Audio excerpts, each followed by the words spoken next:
Hey there, Marge here from Rose Grows in Harlem. Today is Friday the 13th, another 13th, March 13th, and it's Feeding Friday. It's going to be a quick one today, but I have some new food because we're trying to get the squirrels to not eat the actual food for the bird feeder. We'll see what happens. Let's go outside.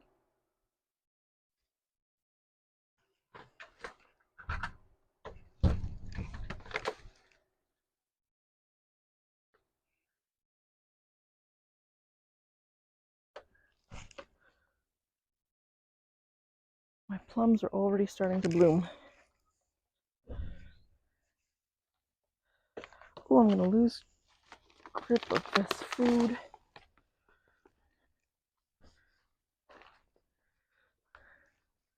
Look at these beautiful babies.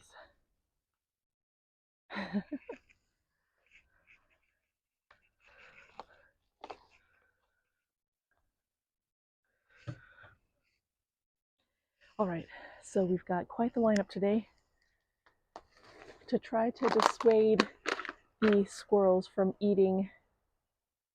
They have their own feeder here, so dissuade them from eating this feeder. I got Fiery Feast. And this is a hot pepper blend, and basically it's sunflower chips, tree nuts, peanuts, and red peppers. Now, birds do not have taste buds to have to worry about hot pepper, but squirrels, chipmunks, ooh, and I can already smell it. Something must have fallen on here because yes, it definitely smells hot. So you always want to make sure you have gloves when you put these in there. And yeah, hopefully the chipmunks will eat it once and regret it, or the squirrels will be hardcore and start enjoying some hot pepper, I guess. But I got that. I got some tasty mealworms again. And I got some hot pepper suet as well. I have the Flaming Hot Feast, cranberry cake with hot peppers, no melt hot pepper suet, and super suet. And this has roasted peanuts, corn. You hear them? They're excited because they know they're going to be fed. This has roasted peanuts, corn, rendered beef suet, mealworms, almonds, pecans, walnuts, oats, calcium carbonate, and red pepper. So if you've ever had a bird, you see him? You see him right there? He's ready. He's ready for the food. They always start with these cars. Hopefully the mic doesn't pick it up. But anyway, let's get to actual filling up. So they absolutely annihilated the peanut treat, but I wonder if that was a squirrel's because it had peanut and like peanut butter. This one is the one that they say that they really like, but I don't know. I really don't know if they like this so much. I'll leave that in there. And I will give them, right, don't do this one first. First, I'm going to do this Fiery Feast. So, the woman always warns at the bird food shop to make sure you're wearing gloves and don't breathe it in, which is always a good recommendation. But also don't get this in your eyes. It's hot and spicy.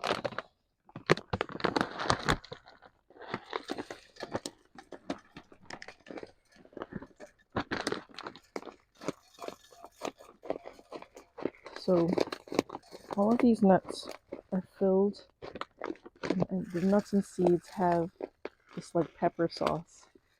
And I'm sure if you had regular suet, you could also, regular bird seed, you could just spray it with pepper sauce.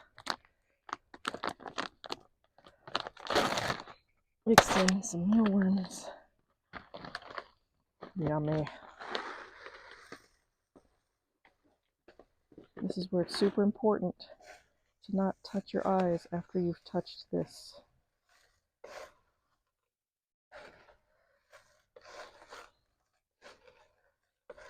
Okay, because I know they love the mealworms.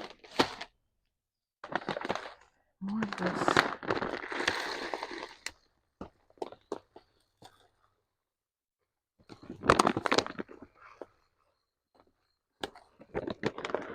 Just mealworms at the top.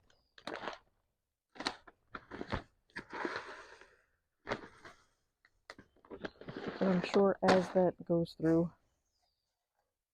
they'll mix that up a little. Okay. Oh, yes. And then we want to switch it over. And none of the stuff that falls is wasted because there are possums and other critters underneath the deck. So they get plenty of stuff. So let's close this up. Because I don't think squirrels eat bugs. Although I don't know for sure. I'll have to look that up. And let's see, which one do we want to do? Let's do the cranberry cake because they seem to like the cake stuff. Of course, I have nothing out here to open this with. So that might go to this one. This Feel the Heat Wild Bird Treat. It has sunflower hearts, peanuts, golden safflower suet, which is corn, roasted peanuts, rendered beef suet, oats, sunflower oil, calcium, and mealworms, and of course hot pepper. So we'll go ahead. Maybe that'll be easier to open. Maybe not. Can't do anything with clothes on.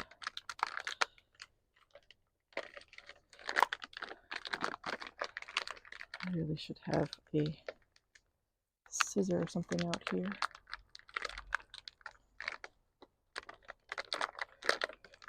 Okay, so once I'm better prepared, I will get that. Instead, I will get this no melt hot pepper suet because that's easier to open right now. Someday I'll be prepared. Okay,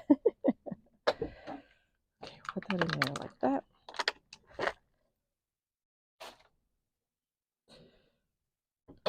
Okay, now we've got that set up.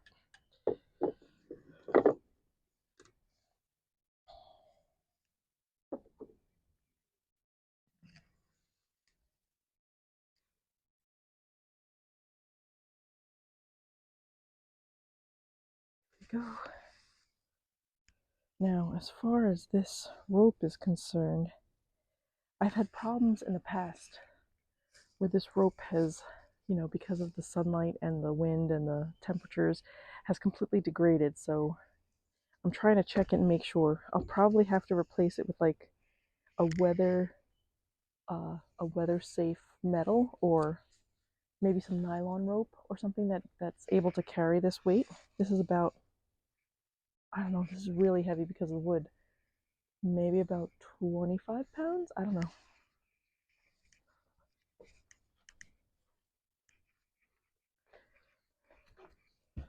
Okay, now when the squirrels try some of this, hopefully it'll be a little more spicy. Now, see what happens. And their food is over there.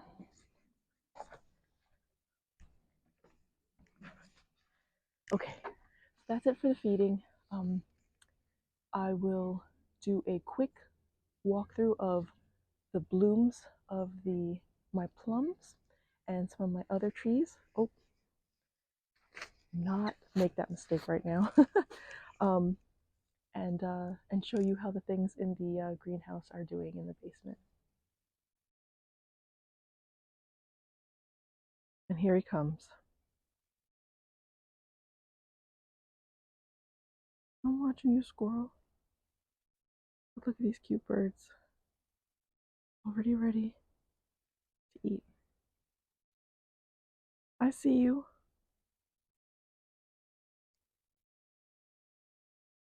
Let's see what he does.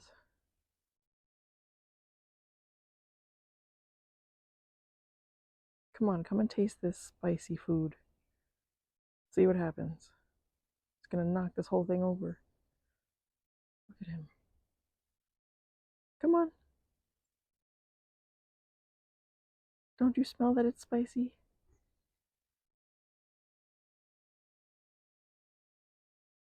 Now watch how this baffle doesn't work, because this guy is too smart.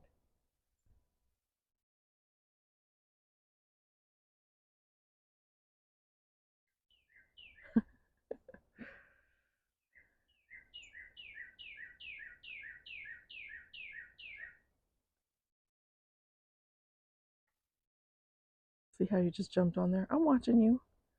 Go ahead, it's spicy food. Try to eat it.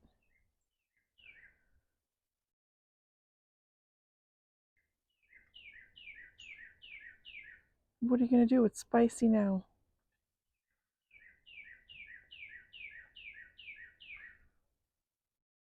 It's spicy food.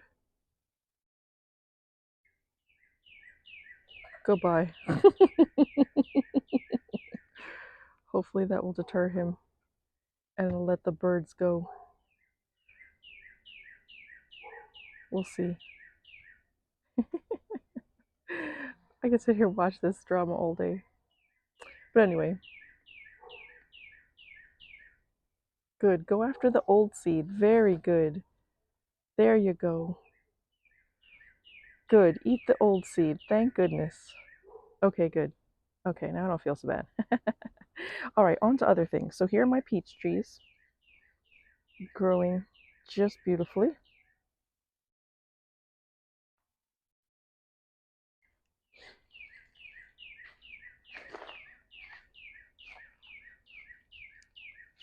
Here are my kiwi plants that are coming up. My roses. I'm not going to go over there, but those are my pears. And those right there are my elderberries. I think I have a rose or something else over there. Rose there. Those are my olive trees.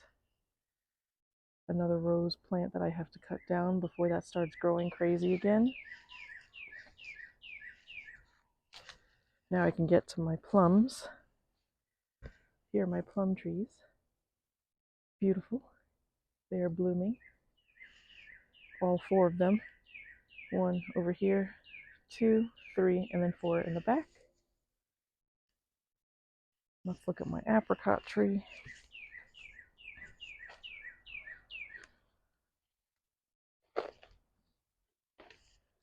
This was the one with the pink flowers that I showed from before.